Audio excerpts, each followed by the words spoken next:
बिस्मिल्लाहिर्रहमानिर्रहीम अस्सलाम वालेकुम वरहमतुल्लाहि वबरकातुहू। अज जुमेरात दी निवार है 27 तारीख शवाल उल मुकर्रम दी, 16 तारीख अप्रैल दी, तो 3 तारीख है विसाख दी। मैं मुमताज़ सारिक तुसें दे पे वखरी गाल उम्मीद है सारे सज्जन खैर सलद नाल सो अल्लाह तआला अपनी हिफ्ज़ो मान च रखे।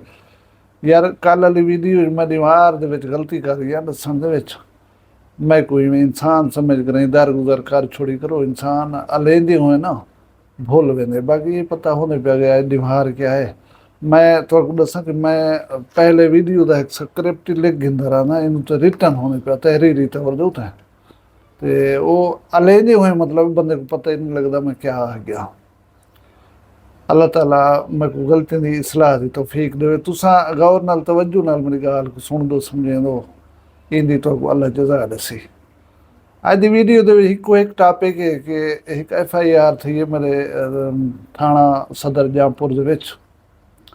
अमूमी तौर ਦੇ ਉੱਤੇ मैं अवॉइड करना ऐसे टॉपिक्स ਦੇ ਉੱਤੇ गुफ्तगू ਕਰਨ ਦੇ ਉੱਤੇ, क्योंकि सेम ही ਜਾਂ एक वाक़या कुछ महीने पहले डेरा गाजी खां इत्थे आशा के रह जाने दे नाल बहुत सारे दोस्तें आवाज़ उठाई है, उन्होंने उत्ते गुफ्तगू की, गाल बात की है, लेकिन उनको फल फुल ही ना लग सकिया कि एक तो पाकिस्तान दे विच जिहड़ा है ना कानून उनकी अमलदारी या हुक्मरानी दे उत्ते सवाल उठदन।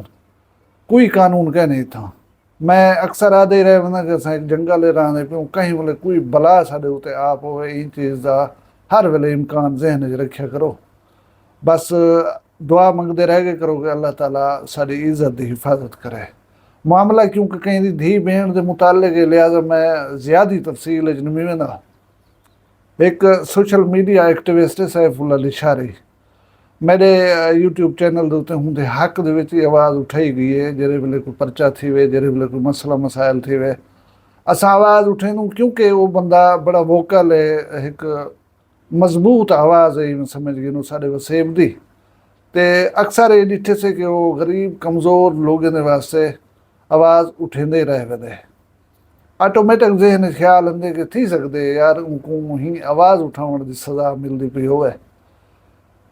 जरिए FIR जामपुर थाना सदर दी 192/26 नंबर है, 496A दी FIR है। यानी खातून को जिना दी नीयत नाल जबरदस्ती घर दे विचों घेन वञण जरा है ना, ये दफ़ा लगती है। इहदी सज़ा कोई मेरे ख्याल है 7 साल है, तो नाकाबिल ज़मानत जुर्म है। इहदे विच मुदई हैं साडे लोक फनकार हैं मोहम्मद आज़म खान लिशारी। ये बैठन मेरे घर को तकरीबन 2 किलोमीटर मैक्सीमम फासला थी वसी। तो असां जाणदूं इन्हें को, इन्हें नाल ताल्लुक है, क्योंकि वसेबी है, हमसाया है, अच्छा इंसान है, हम्बल इंसान है। अपना अदब दे नाल शेरो शायरी फन लोगों को महसूस करेंदे, तो वो रोटी पानी है इंदा। बहुत सारे लोग इन्हें को सुनदन समझेंदन और इन्हें दे चंगा भला वसेब दे विच ना आए। अल्लाह ताला माफ़ करे। असीं धीरी वाले हूँ, भेणी वाले हूँ, अल्लाह ताला धी भेण दे गिले कने हर कंहिं को बचावे। वीडियो सोशल मीडिया उत्ते आया पैन, तुसें सुनिया होसन, मैं नहीं सुनवाउण चाहंदा इत्थां, ना मेरे को मुनासिब लगदा है। उहदे विच सैफुल अली शारी का नाम ही है। गालबन दसेंदे पैन कि ये कम करन वाला जिहड़ा है वो सैफुल अली शारी दा बणे जाए। हुण सोशल मीडिया के उत्ते डेरे पैसे कुछ लोग ये आदे पैन कि उन्हें दा सैफुल अली शारी होर दे नाल कोई ताल्लुक है नहीं, उठ बैक है नहीं, ना वो इन्हें दी सलाह सवाब दे विच। लड़की दा वीडियो बयान ही आ चुके सोशल मीडिया के उत्ते चलदा पे कि मैं वो हसबे रिवायत बयान कि मैं अपनी मर्जी के नाल आई वधिया। हुण हैरत वाली गाल है कि लड़की शादीशुदा है ऑलरेडी, अपने मुलेर दे नाल जिहड़ा है ना वो शादी थी हुई, 6 साल पहले शादी थी। लड़की पढ़ती पई है।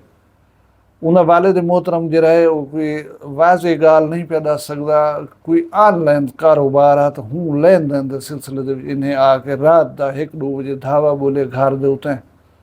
वाल इन्हें तशद्दुद कीते, बाले को कुट्टे ने मारे ने, जिन्हें खवातीन या कोई ब्या मर्दी घर अगर हा जवा तरह हुआ दे मेरा घर हा, ते मेरी बाल को घीली वधे रह गए, चीखो पुकार है, इलाका पूरा गवाह है, ये है वो है। वो वीडियो उन्हें दी खासी लंबी है। उन्हें कोई एतराज़ सैफुल अली शारी दे उत्ते ही हा। हुण हिका कौम है, हिका गाल है, हिको घर है, असां उन उत्ते मज़ीद गुफ्तगू क्या करूँ, लेकिन जब तक ਇਹਦੇ ਵਿੱਚ ਕੋਈ ਮਤਲਬ ਤਫਤੀਸ਼ ਨਹੀਂ ਥी मामला वज़ाहत नहीं आंदी ਇਹਦੇ ਵਿੱਚ ਉਹ ਤਾਂ ਨਹੀਂ ਫਿਲਹਾਲ ਲੜਕੀ ਦਾ ਪਿਓ ਜਿਹੜਾ ਹੈ ਉਹ ਸਗੋਂ ਮਜ਼ਲੂਮ ਨਜ਼ਰ ਦੇ ਤੇ ਸੈਫੁੱਲਾ ਲਿਸ਼ਾਰੀ ਹਮੇਸ਼ਾ ਗਰੀਬਾਂ ਵਾਸਤੇ ਲੋਕਾਂ ਵਾਸਤੇ ਆਵਾਜ਼ ਉਠਾਉਂਦੇ ਬਲੋਚਕੀ ਦੇ ਅਸੂਲ ਹੀ ਦੱਸਦੇ ਸਾਡੇ ਇਲਾਕੇ ਜਾਂ ਰਸਮ ਰਿਵਾਜ ਹੀ ਦੱਸਦੇ मैं को खुशी थी पी जी अगले दी मार वेला मुंडा वाले मैटर के उत्ते 4 बेगुनाह नौजवान जो मारे गए पुलिस हथों उन्होंने हक दे आवाज़ उठाई एक अपने वसेबी की अपने एक ताल्लुकदार की एक संगती की शादी भुगतावन करने इनकार किया सी मैं को बड़ा प्यारा लगे सैफुल्ला लिशारी मैं को ऊँ वाली कार नारे मार के लावनी नहीं डांदा संग दे उत्ते जोर देवनी नहीं डांदा चीख पुकारी कहीं नहीं डांदी बस अपने धीमे अंदाज जी गुफ्तगू कर सकदूँ अल्लाह ही को फल फुल लावे मैं ये समझना कि मेरा वसेबी होने के नाते वाकिफकार होने के नाते आज़म लिशारी का मैं को अरमान है उनकी फिल वक्त उनके मुताबिक जे तानी मामला ये अगू तो नहीं टुरदा इहदी छानबीन नहीं थी वो अपनी वीडियो के ये गल करना पे कि लड़की जी हुणै की मतलब तहवील हुणै दे नाल बैठी है उत्था है आदि बैठी है मैं वीडियो लड़की की दिखी है मैं को नहीं लगता कि लड़की फ्रीली जरा है ना वो वाली नहीं बैठी है उनके उत्ते कई किस्म का खौफ जरा है ना चेहरे के उत्ते अं है तुसें देख सकते हो वीडियो गालबन दिखी उस वे तो पता नहीं है कि जी मर्जी है एक तेरे शौहर है पिया 6 साल कनो तेरी शादी थी हुई है उन्हें नाल तो तू हुण क्या मर्जी पूरी करने वास्ते उठी करें उनके पिछों टुर पई जरा मर्द नाल बैठे मैं को देखने दे नहीं लगता कि उन्हें नाल मुहब्बत थी सकती हो कहीं को बहरहाल ये क्या मैटर है क्या मामला है वो मैं को पैसे मंगे ने 30-35 लाख रुपया ये दियो चाह तो असां जरा तेरी छोर वलाद नूं उनका वाहिद ही मेरे मुतालबा ये हो कि लड़की मेरे सामने चा बिलाओ मेरी मौजूदगी जो आख देंदी है मैं ही नाल वेंदी हाँ तो मैं इहदा सही कहनवी ये उन्हें दी अपना घेन वजन मैं FIR दस्तबरदार थी सां बल्कि मेरे खिलाफ कोई कार्रवाई बनती हो तो वही जरूर की वजे हुण अगर ये गल सुन आज़म लिशारी की तो वो गलत कह नहीं मामले के मैं को ये मतलब हैरत है कि सैफुल्ला लिशारी का ईमेल तक मेरी नज़र हो कह नहीं गुजरिया मैं भी आया होए कोई तरदीदी बयान के यार मेरा इन्हें नाल कोई ताल्लुक है नहीं मेरा ना ये आख्या मैंने ना मैं उन्हें सलाह सवाब शामिल हाँ वीडियो देनी चाहिए उनको वीडियो बयान देवे आखे हा कि यार ये गलत है बहरहाल कहीं हवाले दे नाल ही इस किस्म के कहीं कदम को जो है ना वो डिफेंड नहीं किया वन सकता वो सही नहीं आख्या वन सकता कहीं हवाले दे नाल ही बलोचें की तशरीह करने वाला बलोच के रसूम रिवाज के उत्ते गुफ्तगू करने वाला उन्हें दे राह के उत्ते मतलब मेहने ताने देवन वाला बंदा अज उनको आख नहीं तो आखना चाहिए कि यार ये बलोच के हिसाब किताब के गलत है अगर तुहारा कोई लैन देन आ कोई इशू आ तो वो तुसां वञ के उनके कहीं वड्डे छोटे को कहीं मुअज़्ज़ज़ बंदे इलाके दे को दसाओ आ कि साडा इवें मसले मसाइल हैं इन्हें को हल करवाओ उनके लड़की के वालिद के बकौल उनको आके घर दे विचों चाह के इन्होंने वही रात की तारीकी है वही असले के जोर के उत्ते इनको डिफेंड कह नहीं किया वन सकता